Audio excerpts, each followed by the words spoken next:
నమస్తే, welcome to Sakshi exclusive. Hi friends, Himalaya పర్వత శ్రేణుల్లో ఉన్నట్టుండి ఆకాశానికి చిల్లు పడిందా?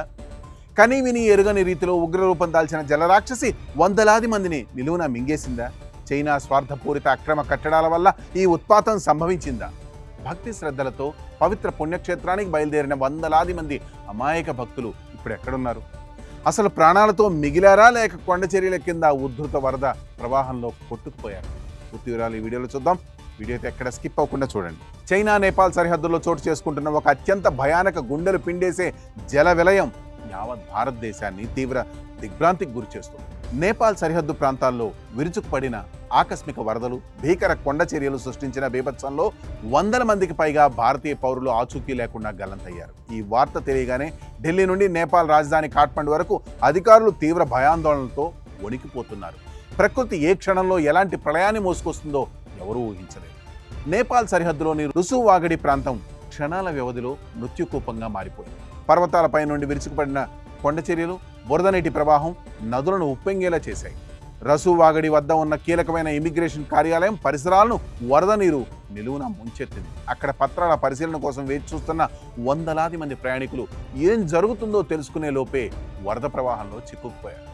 ఆందోళనకరమైన విషయం ఏంటంటే, భారత్ నేపాల్ సరిహద్దుకు సమీపంలో చైనా చేపడుతున్న భారీ మౌలిక వసతుల నిర్మాణాలు, సొరంగాల తవ్వకాలు తదితర నదీ ప్రవాహాల మళ్లింపు చర్యలు హిమాలయాల సున్నితమైన పర్యావరణ వ్యవస్థను తీవ్ర ప్రమాదంలోకి నెడుతున్నాయనే ఆందోళన వ్యక్తమవుతుంది.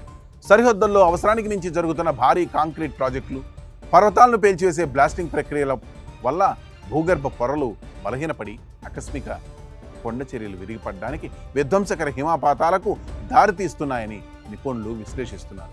ఇలాంటి అనియంత్రిత పనుల వల్ల సహజ జల ప్రవాహాలు నిరోధింపబడి వర్షాకాలంలో ఆకస్మిక వరదలు ఉగ్రరూపం దాల్చి లోతట్టు నేపాల్ గ్రామాలతో పాటు తీర్థయాత్రికులను ముంచెత్తుతున్నాయి. సరిహద్దుల వెంబడి పర్యావరణ పరిరక్షణ నిబంధనలను విస్మరించి చేసే ఇలాంటి నిర్మాణాలు హిమాలయ లోయల్లో పెను జల ప్రయాణాలకు కారణమవుతున్నాయనే వాదనలు అంతర్జాతీయ స్థాయిలో చర్చనీయాంశంగా మారాయి. ఈ తీవ్ర విపత్తులో మొదటగా 105 మంది భారతీయ పర్యాటకులు వరద దాటికి కొట్టుకుపోయినట్లు అధికారిక సమాచారం వెలువడింది. వారి వాహనాలు, వస్తువులు బురదలో కూరుకుపోయాయి. వారి నుండి ఎలాంటి ఫోన్ సిగ్నల్స్ రాకపోవడంతో బంధువులు తీవ్ర ఆవేదన చెందుతున్నారు. ఈ భయానక వార్త మిగిల్చిన షాక్ నుండి తేరుకోకముందే అంతకంటే పెద్ద పిడుగులాంటి వార్త బయటకు వచ్చింది.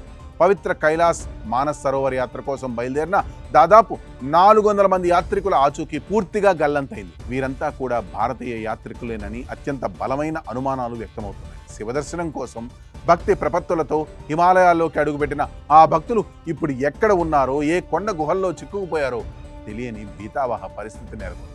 హిమాలయ లోయల్లో కురుస్తున్న కొండపోత వర్షాలు, కూలిపడుతున్న రాళ్లు, రహదారులు కొట్టుకుపోవడం వల్ల రెస్క్యూ ఆపరేషన్లకు తీవ్ర ఆటంకం కలుగుతోంది.